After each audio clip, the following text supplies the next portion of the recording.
Yeah, Freddie wanted to be Aretha Franklin, really. You have to bear this in mind, and that explains everything. He There's a loved moment Aretha. buried in an old interview where Brian May gets asked a question he clearly didn't expect.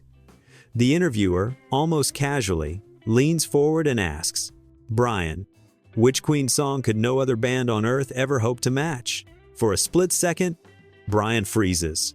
He laughs not because it's funny, but because it's impossible. How do you explain the madness, the genius, the chaos, the alchemy that shaped Queen's sound? How do you pick one song from a catalog built by 4 composers, 4 stubborn perfectionists, and 1 vocalist who defied reality? But then Brian leans back, eyes softening the way they do when he's remembering something only he fully understands. And he says slowly, thoughtfully, "You'd be surprised. It's not the song most people think." That answer opened a door, because the truth wasn't only about technique or complexity or vocals layered until the tape nearly snapped. It was about something deeper, something born inside Queen's studio sessions, where tempers flared, brilliance sparked, and a young Freddie Mercury created music no one has ever been able to recreate. Today, we're diving into 5 songs that prove why Queen wasn't just great, they were untouchable. And at the end, we'll reveal the one song Brian May says no band today could ever match. But to understand that final revelation, we need to start with the moment Queen first realized they weren't like anyone else. Before we continue, if you love the stories of Freddie Mercury and Queen and want to help keep his legacy alive, subscribe to this channel. Before the world ever heard the layered choirs of Bohemian Rhapsody or the gospel explosions of Somebody to Love, Queen was already doing something no one else dared. They were building songs like engineers, arguing like scientists, and dreaming like lunatics. Brian May remembers those early years vividly, not the fame, not the stadiums, but the studio battles. The way Freddie would walk in with a melody that sounded simple, only to turn it into a mountain of harmonies stacked so high engineers warned the tape was becoming see-through. The way Roger would fight for drum patterns that felt impossible until they suddenly weren't. The way John quietly slipped in bass lines that glued everything together without anyone noticing how difficult they were. Queen didn't try to be experimental. They simply didn't accept limits. Producers would beg them to simplify. Labels would beg them to shorten tracks. Engineers would shake their heads while patching overheated machines. And yet, every time somebody said, "You can't do that," Queen did it louder. Whispers from the studio scene at the time said Queen had the most explosive creative arguments in British rock, but also the most astonishing breakthroughs. Brian later admitted that the tension was part of the magic. "We pushed each other to the edge." That's why the songs sound the way they do. Before they ever stepped on stage as legends, Queen were already building a sound no band could copy, because no other band was built like this. And that became clear the moment Freddie chased a dream only Aretha Franklin could inspire. Somebody, everybody find me, somebody in love. Before there was the operatic storm of Bohemian Rhapsody, there was Freddie Mercury sitting alone in a rehearsal room, completely obsessed with one idea. He wanted to create gospel music without a gospel choir. Freddie was listening endlessly to Aretha Franklin during this period, not casually, but religiously, studying her phrasing, her breath control, the way her voice rose like prayer and thunder all at once. One day, he turned to Brian and said, "I want that feeling, but in our way." And so began one of the wildest vocal experiments in rock history. The choir you hear in Somebody to Love, that massive, heavenly, otherworldly wall of sound, is not made of 50 or 100 singers. It's just Freddie, Brian, and Roger, singing and layering their voices so many times that the tape reels nearly overheated. The harmonies bend, swell, collide, and rise like a cathedral built by human hands. Brian later revealed something fascinating. People think we used a choir. We didn't. It was just the 3 of us. No band today could do those harmonies the way we did them, not without losing their minds. Engineers at the time said Queen created a vocal universe inside the studio, a universe where Freddie acted like conductor, architect, and sometimes dictator, pushing the trio into ranges and colors no rock band had attempted. Rumor has it, Freddie insisted on redoing certain notes dozens of times until the emotional tone, not the pitch, was perfect. Somebody to Love wasn't just a song. It was Freddie's search for spiritual connection, disguised as a chart hit. And it proved something crucial. Queen didn't need a choir. They were the choir. But their next creation showed the world something entirely different, the controlled chaos only Queen could unleash. Stone cold crazy. If Somebody to Love was Freddie's cathedral, Stone Cold Crazy was his demolition site. Released years before Metallica sped it up and won a Grammy with their cover, Queen's original version remains shockingly ahead of its time. Critics later called it proto-speed metal. But the truth is simpler. No one else was playing rock this fast, this tight, and this insane in the early 70 seconds. Brian often laughed about this song in interviews, admitting that even Queen themselves struggled to keep up with Freddie's relentless tempo. Freddie didn't sing Stone Cold Crazy, he attacked it. Every line is spit out like he's daring the band to follow him, and somehow, they do. Behind the scenes, the creation of this song was even more chaotic.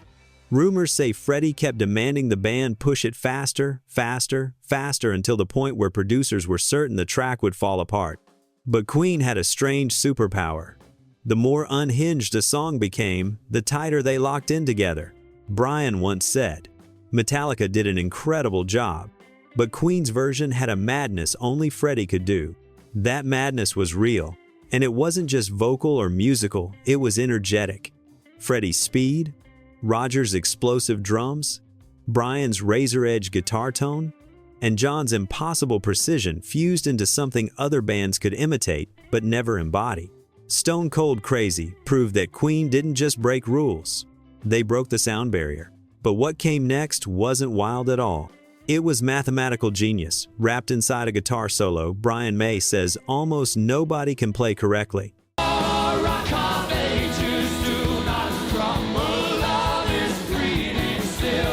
Before Bohemian Rhapsody turned Queen into legends, there was another moment that left musicians scratching their heads, a moment built not by Freddie, but by Brian May alone.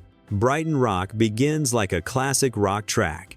But midway through, it mutates into a guitar event so complex, so technically radical, that even today guitarists study it like a sacred text. This wasn't a solo, it was an entire universe of sound created by one man standing on a stage. The secret was Brian's delay system. Instead of looping, he used two echoed signals that bounced back at precise intervals. Anything he played, a riff, a chord, even a single note, exploded into harmonized patterns that intertwined with his next phrase. It was a musical chess match, where Brian had to think several moves ahead. Modern guitarists have tried to recreate it digitally, but Brian insists the original was special because it was dangerous. One slip in timing, one misplaced note, and the entire structure would collapse. For years, fans asked him why no other band had attempted something similar. Brian's answer? Because it wasn't a trick. It was a conversation between me and the technology could bite. This solo became so iconic that Queen would build entire concert sections around it. Yet, even among guitar heroes, few dare attempt it. If Stone Cold Crazy proved Queen could harness madness, Brighton Rock proved they could harness genius. But none of these prepared the world for what came next.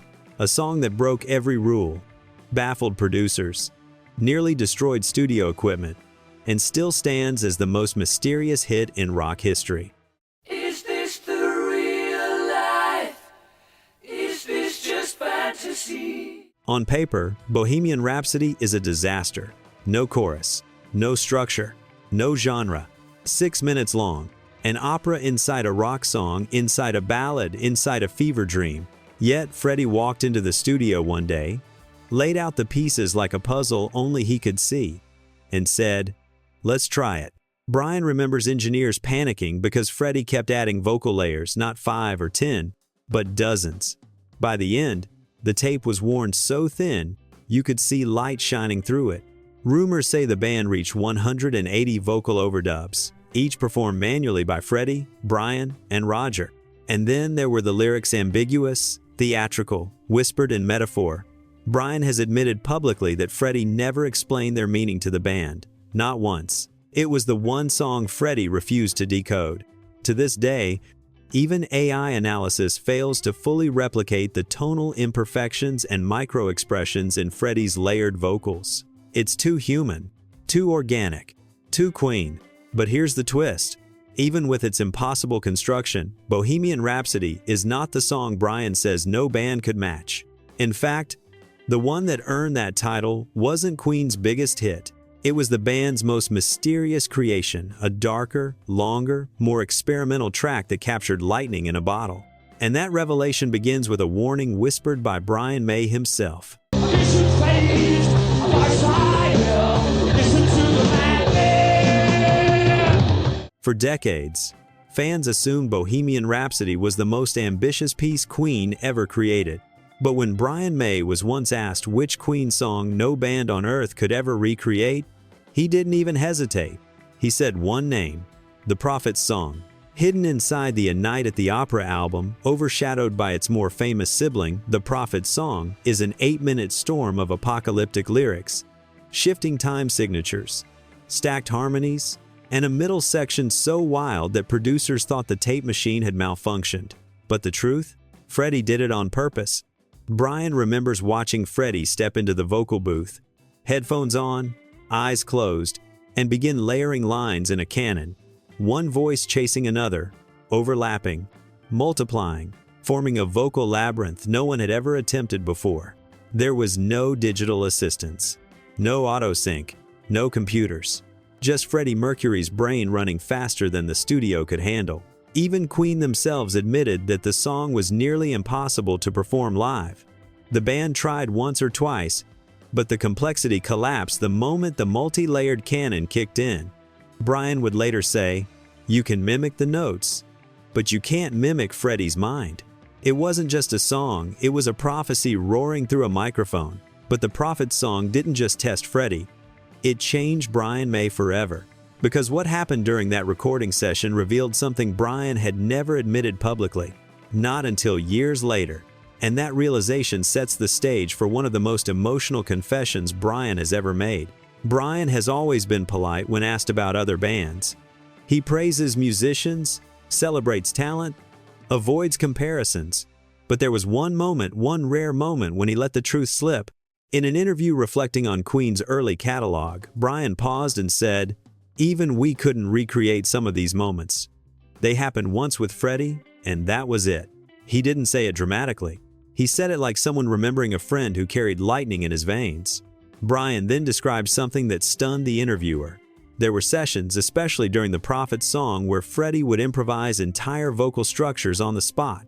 Patterns, harmonies, rhythmic phrases so intricate that the band often had to replay them to understand what he had done. And Freddie never wrote them down. Brian said, "Those ideas came and went with him. They lived in his voice. No band, no technology, no tribute act can recreate a mind working at that speed." Even Adam Lambert, whom Brian deeply respects, has said, "I'm not replacing Freddie, no one can. I'm just keeping the spirit alive." Behind those interviews, Brian's meaning is clear. Queen wasn't just for musicians. It was a phenomenon only possible because the right people collided at the right moment in history. And when Freddie left, that moment left with him. There was something Freddie Mercury did in the studio that no singer before him and no singer after him has ever truly replicated. And Brian May said it took him years to understand why. Freddie didn't just sing notes, he built architecture with his voice. During harmonies, other vocalists layered tracks carefully, mapping out how each line should sit in the mix. Freddie? He walked into the booth and stacked harmonies instinctively. He didn't think in melodies, he thought in structures. Brian once described it this way. Freddie would create these multicolored vocal towers, and we'd all look at each other wondering how he even heard them in his head. He wasn't guessing. He wasn't experimenting. He was constructing something he could already hear fully formed. Roger Taylor laughed years later. Sometimes we just tried to stay out of his way. And Brian revealed something even more shocking. Freddie could replicate the exact placement of a harmony he recorded hours earlier, same tone, same resonance, same emotional pressure, something producers called unsettling because it felt almost superhuman. There are stories from engineers who swore Freddie could hear tape hiss before anyone else. Others described how he changed vowel shapes mid-phrase to make room for harmonies he hadn't yet recorded. This wasn't talent, it was engineering. Freddie was constructing cathedrals of sound. And that's when Brian realized Queen's secret weapon wasn't complexity. It was harmony born from instinct, something that cannot be learned. But if Freddie was the force that built those towers, Brian soon discovered that he himself played a role in making them unbreakable. That revelation comes next. Fans often assume Freddie Mercury was the unstoppable engine behind Queen, and in many ways, he was. But Brian May has admitted privately that their most iconic songs could never have existed without a very specific, very fragile chemistry. As Brian puts it, Freddie brought fire. I brought structure. Roger brought danger. John brought the glue. Without one piece of that equation, the magic collapsed. During the recording of Somebody to Love, Brian caught Freddie struggling with the gospel choir layering. Not because Freddie couldn't sing it, he could sing anything, but because the arrangement needed mathematical spacing only Brian understood. Freddie once told him, "You find the path, I'll set it on fire." It became their unspoken rule. Brian designed the scaffolding chord voicings, harmony spacing, rhythmic divisions. Freddie filled it, expanded it, reshaped it into something no formula could predict. And that's why Brian said, "No band will ever reproduce us." We weren't four musicians playing together. We were four opposites colliding. This wasn't ego. It was grief disguised as honesty. Because Brian understood something the world often forgets. Freddie wasn't just irreplaceable because of his voice. He was irreplaceable because of how he reacted to the people around him. Queen's genius wasn't individual brilliance, it was interaction.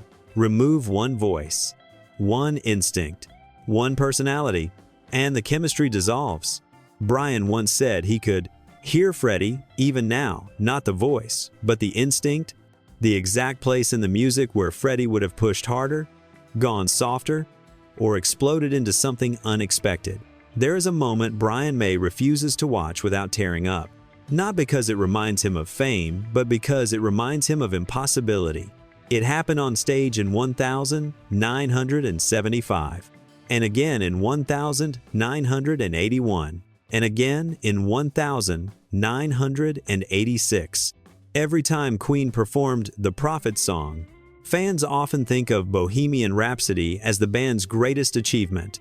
But Brian never agreed. Bohemian Rhapsody was brilliant, theatrical, revolutionary, but still a composition. It could be studied, analyzed, even imitated. The Prophet song, on the other hand, was something else entirely. Brian once said, "It wasn't just Freddie showing what he could do, it was Freddie showing what no human should be able to do." Here's why.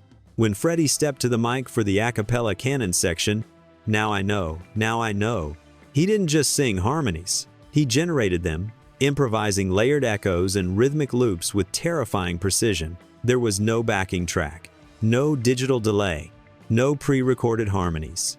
Just Freddie. Verses, physics.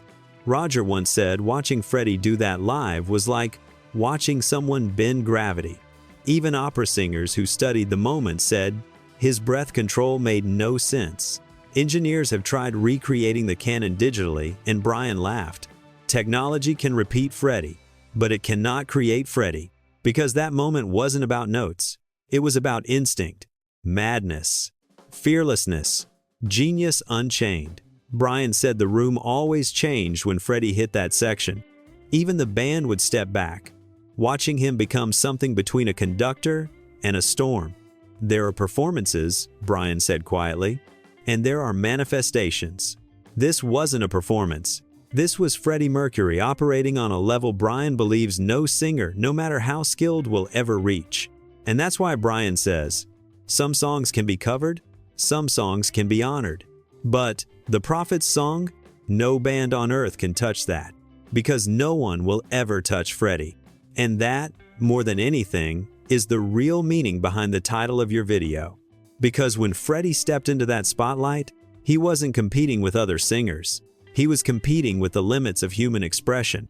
And he won. Before you click away, let me ask you something. When was the first time you realized Freddie Mercury wasn't just a singer, but a force of nature? Tell me in the comments, I genuinely want to know. Your stories are what keep his legacy alive. And if you want more videos where we uncover the truth, the myths, and the hidden brilliance behind Queen, hit like so YouTube knows Freddie still matters. Subscribe so you never miss the next chapter of his story. Drop a comment, your voice becomes part of the tribute. Because legends don't fade. Not when people like you keep listening. Not when we remember moments no one else could create. And Freddie Mercury? He wasn't just unforgettable, he was unrepeatable.